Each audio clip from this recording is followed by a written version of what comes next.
Home prices aren't expected to crash in 2026. Instead, most forecasts point to prices holding steady or inching up slightly across the country. That said, there are still real opportunities for buyers if you know where to look. Let's talk through what the experts are actually saying and what it means for you. Across the board, major housing analysts agree on one thing. A nationwide price drop just isn't likely. The National Association of Realtors expects median home prices to rise around 4% next year, driven by steady job growth and an ongoing shortage of homes for sale. Realtor.com is a bit more conservative, projecting a 2.2% increase, which would put the median price near $417,000. They also expect existing home sales to reach about 4.13 million, a modest increase from 2025. Zillow is in a similar range, calling for roughly 2% national growth as supply continues to fall short of demand. The big picture here is stability.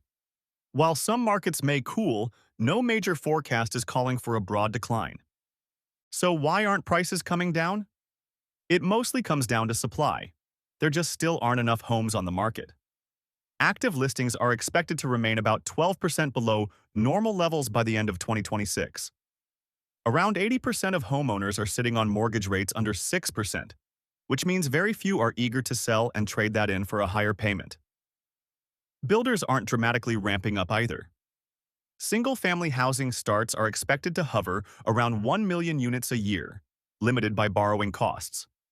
At the same time, median household incomes are projected to grow more than 3.6%, helping buyers keep up with prices and preventing sellers from feeling pressured. What this creates is a split market. Strong job areas hold firm, while other regions cool gradually rather than all at once. Mortgage rates may finally offer buyers a little breathing room. Realtor.com expects the average 30-year fixed rate to land around 6.3% in 2026, down from about 6.6% this year. The Realtors Association believes rates could dip closer to 6% by the end of the year from the current average near 6.7%. Even small changes like this matter. Monthly payments on a typical home could drop around 1.3% compared to last year. Depending on who you follow, home sales could rise anywhere from a modest 1.7% to as much as 14%, assuming unemployment stays below 5%. The key takeaway is that lower rates help buyers without suddenly flooding the market with sellers. Now, this is where things get interesting for buyers. Realtor.com has flagged more than 20 major metro areas where prices could dip between 1 and 5%. These include places like Boise, Austin, and Phoenix, markets that saw a surge in construction during the remote work boom. Phoenix, in particular, stands out. Inventory there is rising while sales are slowing, which could give buyers more negotiating power by the middle of the year. On the other hand, some Midwest cities like Indianapolis could see prices rise 3 to 5% thanks to strong job growth. The chief economist for the National Association of Realtors has emphasized that nationwide declines aren't expected, which makes tracking your local market more important than ever. From the expert side, Lawrence Yun, the chief economist for the National Association of Realtors, has described 2026 as a comeback year. The Realtors Association is forecasting a 14% jump in sales, price growth around 4%, and mortgage applications already up more than 30% year over year. Realtor.com points out that this is the most balanced housing market we've seen since the pandemic, with about 4.6 months of supply and housing payments taking up just under 30% of median household income. That's the first time affordability has dipped below that threshold since 2022. Zillow recently raised its own outlook to 2% price growth, citing positive momentum heading out of late 2025. The common theme across all of these forecasts is stability, with selective advantages for buyers in certain markets. Inventory is improving, but it's happening slowly. Active listings are up nearly 9% year over year, marking the third straight annual increase, though supply is still tight overall. The biggest gains are showing up in higher-priced homes, particularly those between $750,000 and $1 million. Entry-level housing remains constrained.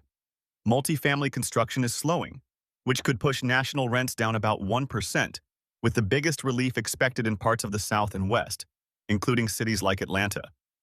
Policy changes under President Trump may increase single-family construction by about 3%, bringing annual starts closer to 1 million units. Phoenix continues to see inventory build faster than most markets, signaling potential softening ahead. Affordability is improving, even if only slightly. Incomes are rising faster than both home prices and inflation, bringing the payment-to-income ratio below 30%. While median prices may increase about 2.2% on paper, real prices could flatten or soften if inflation stays above 3%. First-time buyers are still feeling the pressure, making up just 21% of the market with a median age of 40. High rents and student debt remain major hurdles, though first-time buyer activity is starting to tick up. Lower mortgage rates and wage growth are doing most of the work here. Looking at sales, existing home transactions are expected to reach around 4.13 million according to Realtor.com, while the Realtors Association projects a much stronger rebound compared to 2025.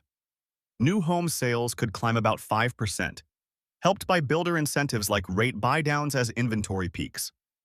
The rate lock-in effect continues to limit overall turnover, but life changes like new jobs, marriages, and growing families are still bringing some sellers to market.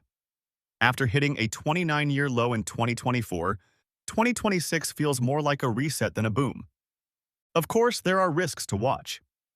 If unemployment rises toward 5% or the Federal Reserve makes a policy mistake, prices could soften by 1 to 2%. Tariffs could push construction costs higher, slowing new builds and delaying rent relief. In some overbuilt Sun Belt markets, price cuts are already happening, averaging about 4.9% on newly listed homes and climbing to nearly 14% after 120 days on the market. Even so, the baseline forecasts continue to point toward resilience rather than a downturn.